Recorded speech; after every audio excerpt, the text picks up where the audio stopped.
Bible అంటే చాలామంది పాత నిబంధన, కొత్త నిబంధన అని రెండు వేర్వేరు కథలు అనుకుంటారు. కాని నిజానికి అది ఒకే కథకి రెండు భాగాలు. అవును, వాటి మధ్య ఓ అద్భుతమైన బంధముంది.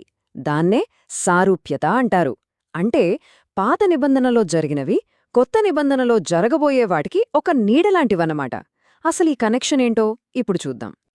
సో అసలు ప్రశ్న ఏంటంటే, పాత నిబంధన కొత్త నిబంధనకు పునాది ఎలా వేసింది? ఒకదానికొకటి అద్దం పట్టినట్టు ఎలా ఉన్నాయి? ఈ అద్భుతమైన కనెక్షన్ని అర్థం చేసుకునేందుకు మనమిప్పుడు లోతుగా పరిశీలిద్దాం. పదండి. మొదటగా ఆదికాండం, మత్తయి సువార్త.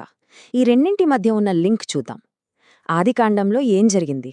సృష్టి, ఆ తర్వాత మానవుడి పతనం. అంటే ఒక సమస్య మొదలైంది. మరి దానికి సమాధానం ఎక్కడుంది? సరిగ్గా అక్కడే మత్తయి సువార్త ఎంటర్ అవుతుంది, ఒక ఆధ్యాత్మిక పరిష్కారంతో. చూడండి, ఆదికాండం మనకు ఒక ప్రాబ్లంను చూపిస్తోంది. అదేంటంటే పాపం వల్ల దెబ్బతిన్న సృష్టి. ఇక మత్తయి సువార్త ఏం చేస్తుందంటే దానికి సొల్యూషన్ ఇస్తుంది. ఎలా? సృష్టికర్త కుమారుడే స్వయంగా ఈ లోకంలోకొచ్చి ఆధ్యాత్మికంగా ఆ సృష్టిని బాగుచేయడానికి ఒక కొత్త దారి చూపించడం ద్వారా. అంటే సింపుల్గా చెప్పాలంటే ఆదికాండంలో మొదలైన పతనానికి మత్తయి సువార్త ఒక కొత్త ఆశను, ఒక కొత్త ఆరంభాన్ని ఇచ్చింది. ఇది జస్ట్ మొదటి జత మాత్రమే, ఇంకా ఉన్నాయి. సరే, ఆరంభం చూశాం. ఇప్పుడు విముక్తి. నిర్గమకాండం, మార్క్ సువార్త, ఈ రెండు కూడా బానిసత్వం నుండి స్వేచ్ఛకు ప్రయాణం గురించే చెబుతాయి.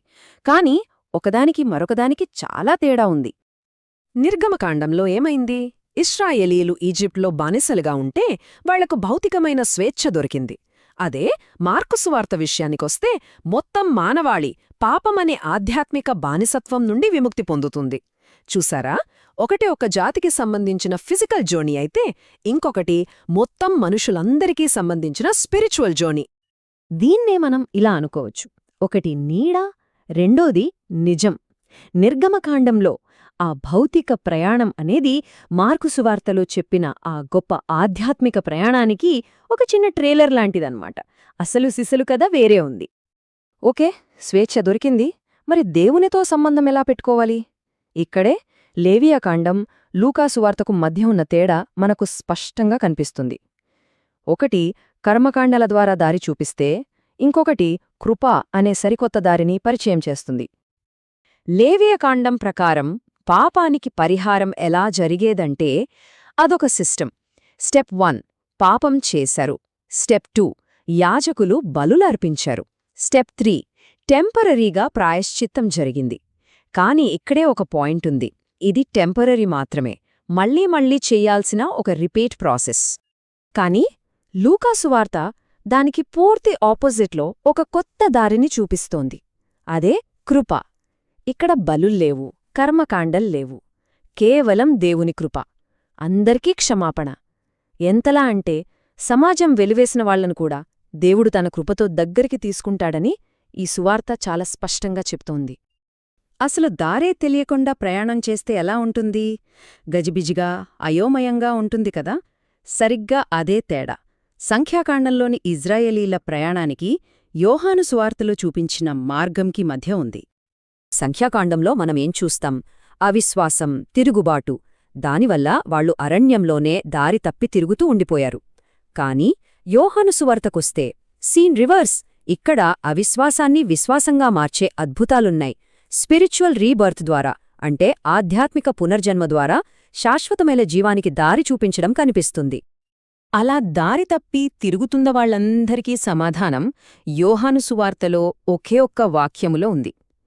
నేనే మార్గమును, సత్యమును, జీవమును. దారి తెలియక తిరిగేవాళ్లకు ఇంతకంటే క్లియర్ ఆన్సర్ ఉంటుందా? ఉండదు. సరే, దారి దొరికింది. మరి ఆ దారిలో నడిచేవాళ్లంతా కలిసి ఒక కమ్యూనిటీగా ఎలా ఉండాలి? ఇక్కడే మనం ద్వితీయోపదేశకాండంలో చెప్పిన సమాజానికి, అపోస్తలుల కార్యములలో ఏర్పడిన కొత్త సమాజానికి మధ్య జరిగిన ఓ అద్భుతమైన మార్పును గమనించాలి. ద్వితీయోపదేశకాండంలో చూస్తే ఆ నిబంధన కేవలం ఒక జాతికి, అంటే ఇశ్రాయేలీయులకు, ఒకే ప్రాంతానికి, ఒకే ధర్మశాస్త్రానికి మాత్రమే పరిమితం. కాని అపస్తలుల కార్యములకొచ్చేసరికి ఆ బౌండరీలన్నీ బ్రేక్ అయిపోయాయి. ఇక జాతి, ప్రాంతంతో సంబంధం లేదు. విశ్వాసం ఉన్న ఎవరైనా ప్రపంచంలో ఎక్కడున్నా ఈ కొత్త సమాజంలో భాగమే. అంటే ఇక్కడ నెరవేర్పు అంటే ఏంటి? ఎక్స్పాన్షన్, విస్తరణ. ఒక చిన్న జాతికి మాత్రమే పరిమితమైన సమాజం కాస్త ఇప్పుడు విశ్వాసమనే పునాది మీద కట్టబడిన ఒక గ్లోబల్ ఫ్యామిలీగా మారిపోయింది.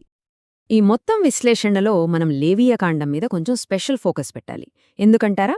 ఆ రోజుల్లో ఆ బలులు, ఆ ప్రాయశ్చిత విధానాలు ఎందుకున్నాయో అర్థం చేసుకుంటేనే కొత్త నిబంధనలో క్రీస్తు ద్వారా దేవునితో సమాధానపడటం అనేది ఎంత పెద్ద రెవల్యూషనరీ ఐడియానో మనకు పూర్తిగా అర్థమవుతుంది.